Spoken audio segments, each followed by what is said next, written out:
We're excited to be joined today by Brian Fritton of Havoc Shield.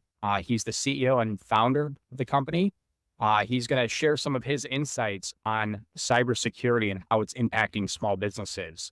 So Havoc Shield has built an outstanding platform. I believe it's the most affordable platform on the market for helping small businesses implement cybersecurity programs. We're excited to share his insights. I mean, one of the best value adds and benefits we can bring to our network of companies is tapping into the providers on Shape Connect, the B2B providers who have serious domain expertise, are building great solutions and services. And so today, we're looking forward to what Brian has to say on some of the hot topics surrounding cybersecurity and small business. So with that, Brian, I just want to get a good sense of, your background. What was the motivator for starting Havoc Shield? And how do you see it? How has it been evolving as the threats have evolved for everybody, individuals and businesses? Yeah. Well, thanks, Brian, for the opportunity. It's great to be here. So I appreciate it. Havoc Shield is a personal pain business, as many of our businesses are. And long story short, I was the guy in the hot seat responsible as a IT director, as an owner, as the most technical person in the room in multiple businesses for the cybersecurity program for whatever reason it was, winning a big customer, complying with regulations because, we had been attacked before and didn't want that to happen again, what have you. And, I always had an interest in cybersecurity, but never a professional background in it. So, we put a few things in place that we thought we should have, but it left us questioning, is that enough? Or are those the right things? Would we even know if we got an attack, and what would we do about it? These are still sort of open questions that I shared with a lot of my peers, other IT directors, other business owners in startups, CTOs, folks like that. And a couple of years ago, I had the chance, after having those experiences, to work on a very, very sophisticated cybersecurity program for a company I was working with at the time, protecting political campaigns, national political campaigns during the 2018 midterm elections. And I got to work with law enforcement, the intelligence community, even the Senate intelligence community is a very, very smart and powerful sort of cybersecurity practitioners. And I got to see what really, really good looks like. And so I wanted to bring that back to my peers and I in these small businesses, because we struggle with having too much on our plate to be able to put up a professional defense to get the kind of benefits that you can get from a professional cybersecurity program. So at the end of the day, I knew it had to be something that was affordable and that took this off your plate while still being a professional tool, not just something that was sort of vaporware. So in the end, what we decided to do is sort of what TurboTax did for tax prep. They took this expert must be involved, confusing, sort of fraught process that takes a really long time and be expensive, but is a must do. And they turned it into a step-by-step online sort of pleasant to use experience. So that's what we've done for small business cybersecurity. Yeah, it's a great tool. And I know we have some customers using it, and, it's easy to go from kind of the day one, get started with it through implementing a full program. Your organization, the platform, you do a good job of sending out awareness alerts, threat alert. So what is emerging right now? Why are small businesses increasingly the target of attacks, and where and why are they most vulnerable? Sure. Yeah, the threat watch alerts are nice, right? Because it monitors sort of what's accelerating out there and what you can do about it as the world inevitably changes with the new tools available to attackers. So I think, what's making small businesses increasingly vulnerable to changing and accelerating attacks is the fact that the tools that relatively low skilled attackers have access to are, really wide. The catalog is big there, and most of them are freely available. And there's tons of YouTube videos out there showing, the teenager down the road how to use these things.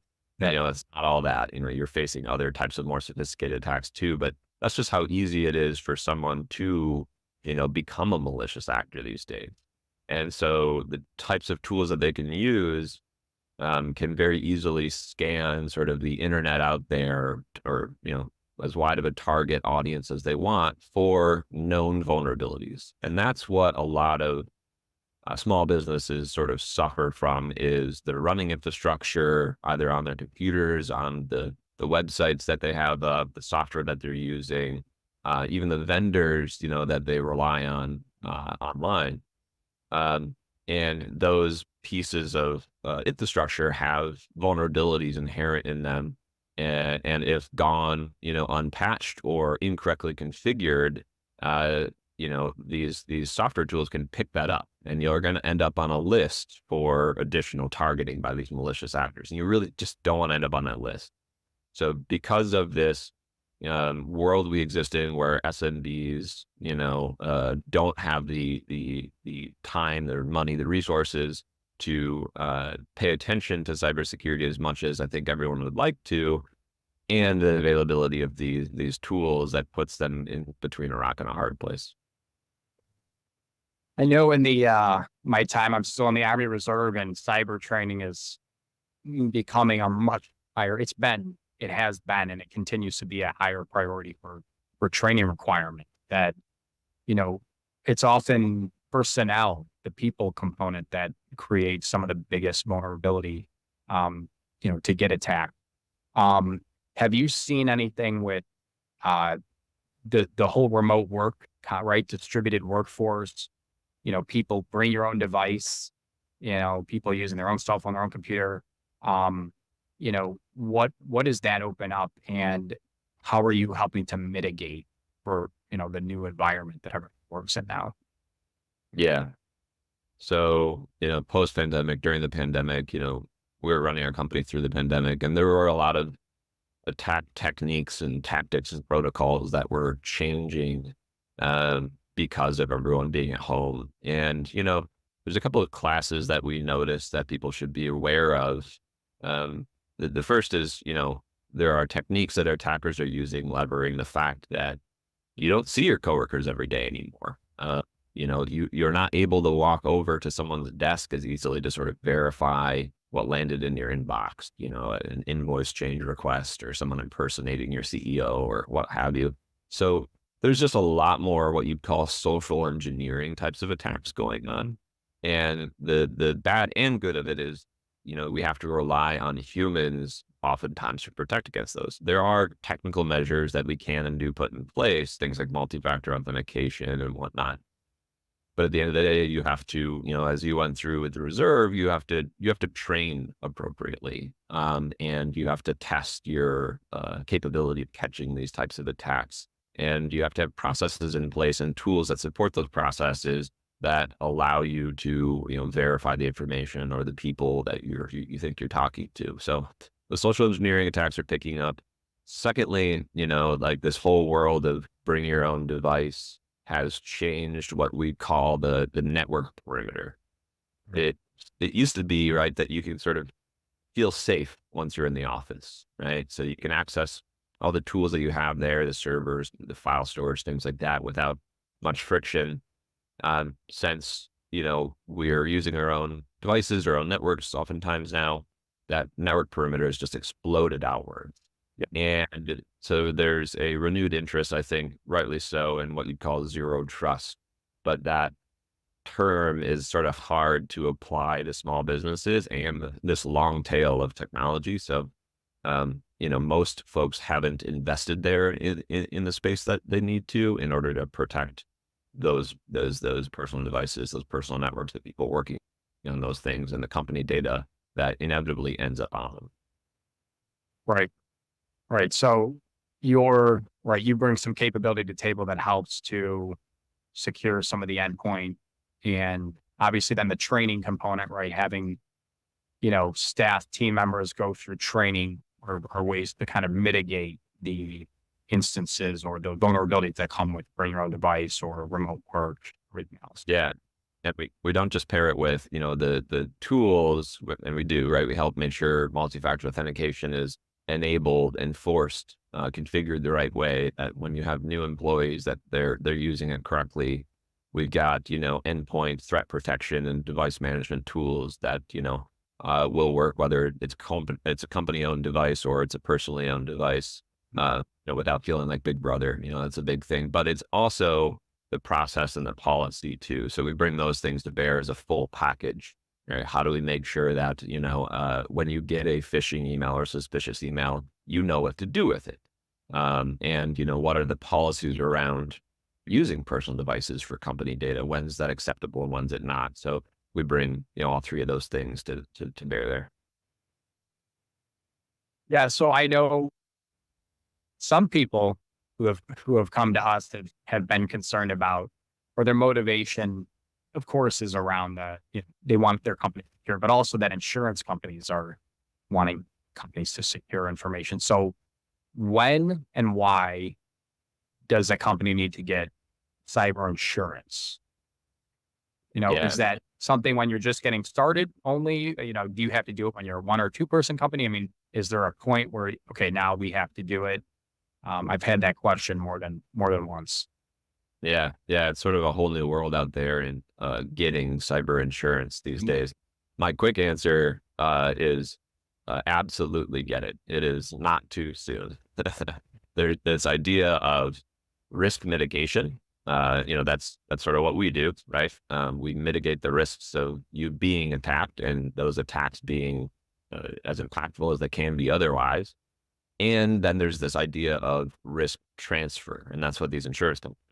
Um, and so obviously it's better to prevent an attack, but also given the limitations of time and money that anyone can spend on defending yourself, and that applies to companies large and small. You also want to consider the risk someone still gets in, right? It's sort of a question of when, not if, and that's how you want to prepare. And cyber insurance in that way is now just, if you think about it in the context of your cybersecurity program overall, just another tool in the packet. And so, if they get in, the tools that we've put in place mitigate the impacts they can have, right? Maybe they have an account, but with MFA, they haven't been able to actually get into it. Or if they get into an account, the way that we've set up and configured permissions and things like that means they can't go much further than that one, or what have you. Cyber insurance covers at a layer there where there is an impact and you need to be compensated in order to figure out how far it went, stop it, and recover from it. And any one of those three things can be really expensive on their own. And so insurance is that tool that allows you to do it. So if you think in, you know, uh, layers of defense, which is how a professional program gets built, you build these layers, make it more and more difficult for attackers to be successful. You know, uh, a strong program has Havoc Shield tools in front of cyber insurance policy as a stack of layers, and then insurance is a layer there to respond. When it hits the fan. Yep, yep. Yeah, and I think it's the thing about cyber. It's one of those things you wish it didn't happen in the world, and no one had to pay for the security, the insurance that corresponds to it, because it's a cost, right? People associate it with a cost and balance sheet. But I think you've talked about this, and others on your team have talked about it, that cybersecurity can actually be helpful in your sales process or in your partnerships that you form with other businesses or individuals. Um, you know, I think there was, the study I had read, I think on your website, Price Waterhouse Cooper, 80% of buyers say they are willing to share when a company protects their data, they're more likely to make a purchase, right? When they know that a company is protecting their data, it really does build the brand value. Um, So how have you seen that unfold for small businesses? How do you tout that a little bit as part of your value proposition? yeah, I'm really glad you raised this because it is a benefit that isn't often thought of.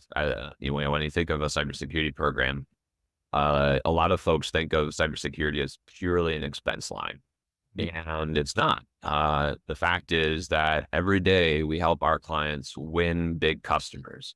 I can't name a lot of them because of the nature of our business and NDAs in place with our clients and those larger businesses. But these are public companies. These are well-known companies that have strong and intense cybersecurity requirements, and they make you prove it too, right? And a lot of this stuff read like Latin, but if you can make it through it, which we help with all of those things, right? Putting the things into place, understanding what they need in the first place, and responding, then you can win some business in a pretty sort of unfair way because you can present this package of sort of a shining cybersecurity program at the top when they're deciding what vendors should make it through to the next, sort of stage in their buying process. And at the bottom, when inevitably you hit procurement and compliance and they hand you that big Excel sheet. So in those deals, you have the capability of representing yourself above and beyond what I'd say 9 out of every other 10 vendors have done. And then, publicly, you can start to tout that policy as well. So, Havoc Shield itself, and there's multiple ways to do this without us, but, Havoc Shield itself has badges that you can put on your marketing materials and on your website. It has assets that you can provide to customers and partners, as PDFs or even email templates that we provide that explain what safeguards you have in place for their data.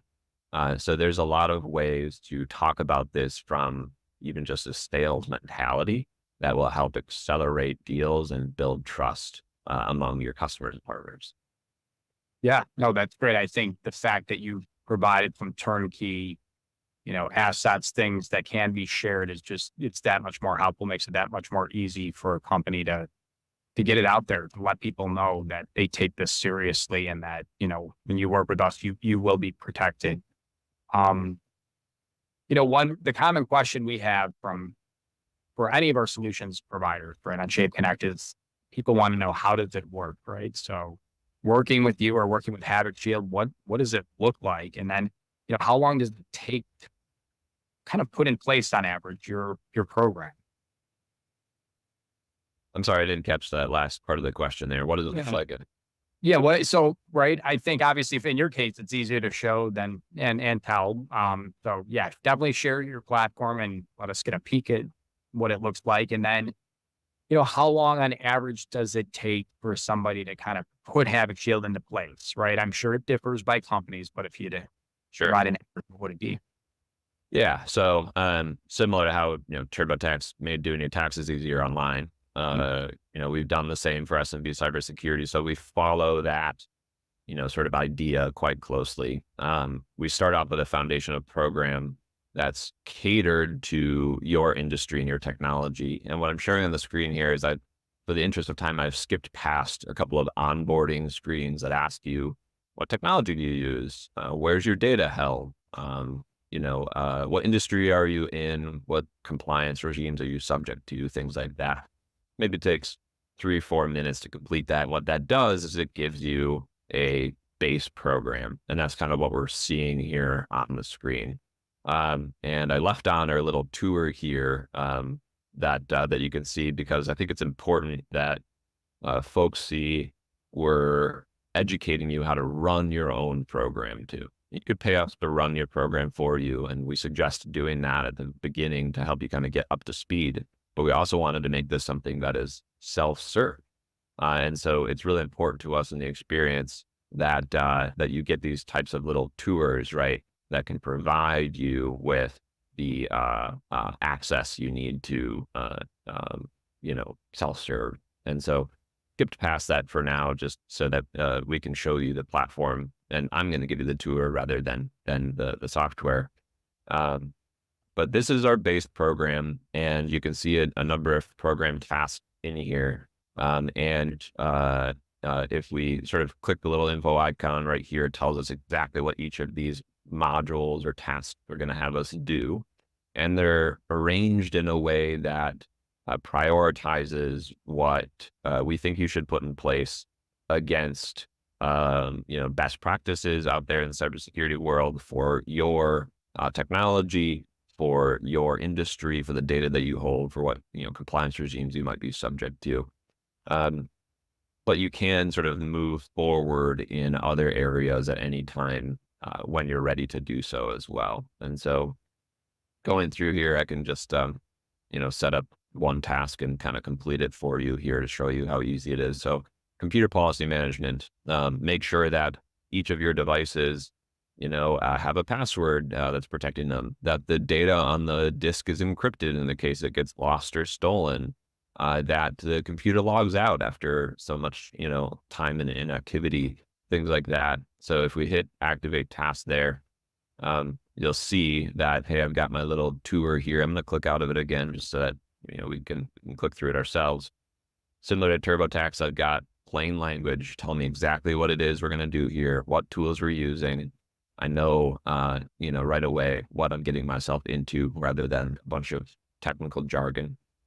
And I can continue on past that to get to the next step. And what this is doing is it's actually setting up tools for us using our workflow engine. So behind the scenes, I'd provisioned the tool that we're using, and everything is sort of ready for me. And I'm going to continue to the page where I can configure this tool. And so again, like this tool allows us to install an agent on PCs inside a health clinic, law office, auto dealership, what have you, and make sure that they are protected, so that, whoever lands on those PCs, whether remotely or in person, can only do things that we want them to do. And so we have opinionated the sort of complex configuration that anything like this represents into just a couple of questions. So in this case, what policies do you want to enable on Windows and on Mac devices? So we'll just choose a few, right? Disable the guest account, make sure that the disk is encrypted, and let's disallow access to the control panel so people can't, change our settings. Yeah. And, on Macs, we'll just make sure that, we'll log you out after 15 minutes of inactivity, right? So now we've taken all that complex configuration, we've taken it into 2 questions. We hit submit, we do a little confirm here. And of course we get an error page because it's a demo account. So we'll have to cut. Right. Yeah. Yeah. We're not connected yet. Yeah. So yeah, I'll give you a little, screen to show there. But Sure. basically, that's how easy it is to activate one of the tools. And then we come here, we can see the tool set where we can manage those things into the future. Wow. So I can see full reports of each of the tools that I've activated. I can change my settings.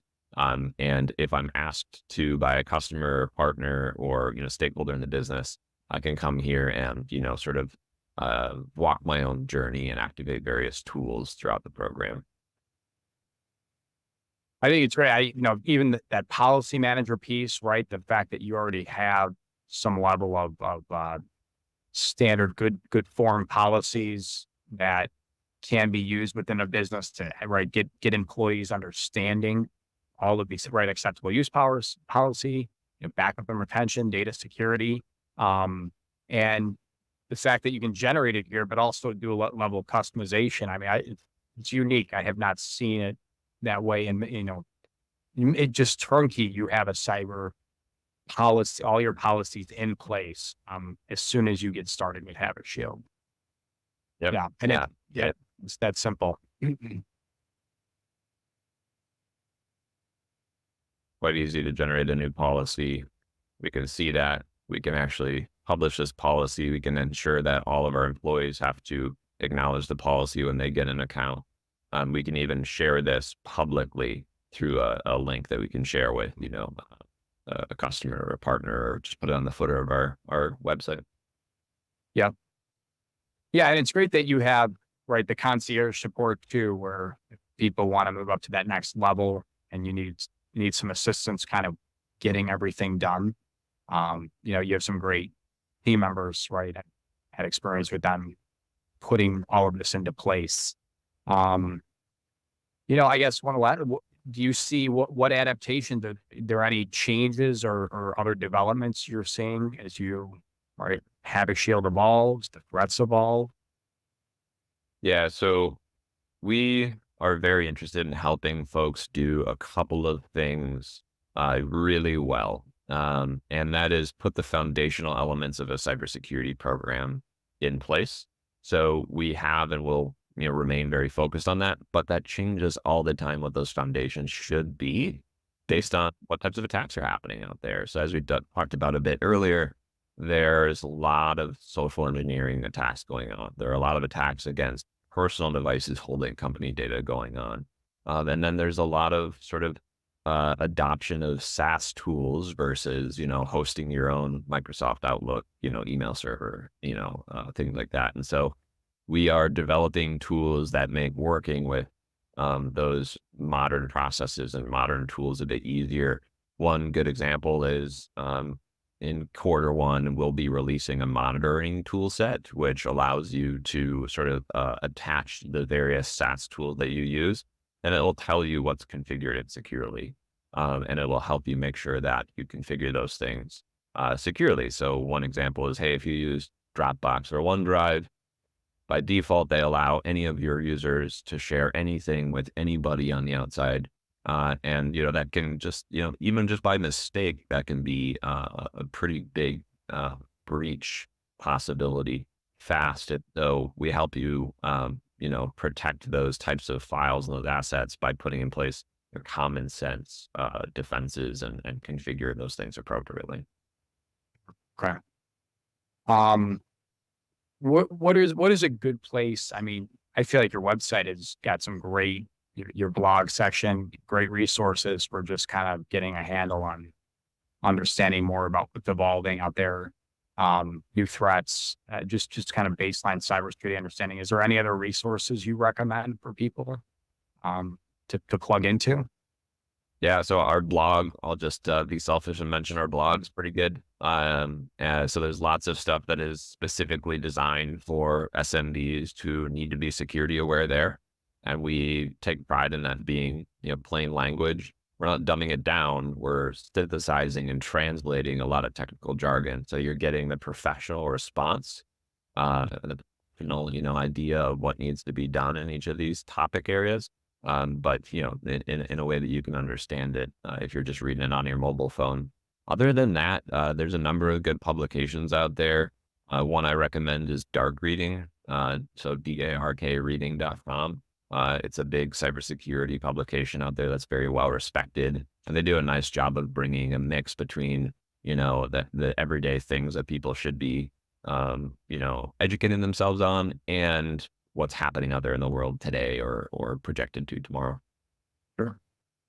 No, this has all been excellent information. I mean, just giving everyone a foundational understanding of what to think about the insurance side of it, the right emerging threats, and then even the right how to use this in your sales process or your branding, right? To show companies this does matter and that they will be protected when they work with you. We are very happy, right, having you guys on our platform. And it really opens up just the types of companies that can access cybersecurity. It did seem like for a long time, right, you had to have a bigger kind of IT firm helping you to get cybersecurity in place or hire an expert, like you said. It does seem to do that kind of democratization of right, bringing cybersecurity to the solopreneur up to larger companies. If they want to kind of take their ownership of cybersecurity, they can use your platform to do so. So a lot of just opportunity to get protected and you've made it affordable. So, that's something unique. And I think one thing that our customers have really appreciated as well. Any final thoughts or? Yeah, I think that's one piece to mention too is the program and its tools and its capabilities are one thing that we're very proud of. But the other piece of this is, we wanted to bring professional tools that were economically available. And sometimes that is sort of out of sync inside the cybersecurity industry is the tools that really we should all be using are overpriced or take an expert to manage and maintain and configure. And so on the product side, we've opinionated those management, make sure that, you can't really do it wrong.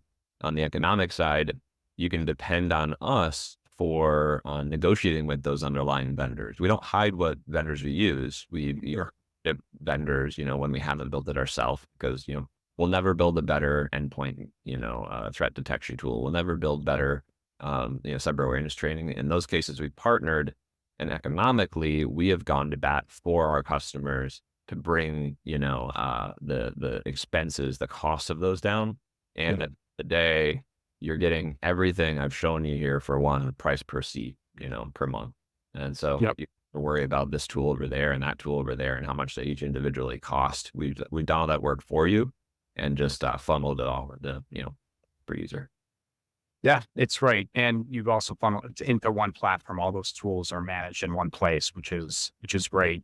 Something we strive for with our own platforms. So I think that's always helpful to people. But really excellent conversation and insights. I think we're going to have to do this again because the dynamic changes, the Yeah. threats change all the time. So excited to talk again soon. And thank you for your time, Brian.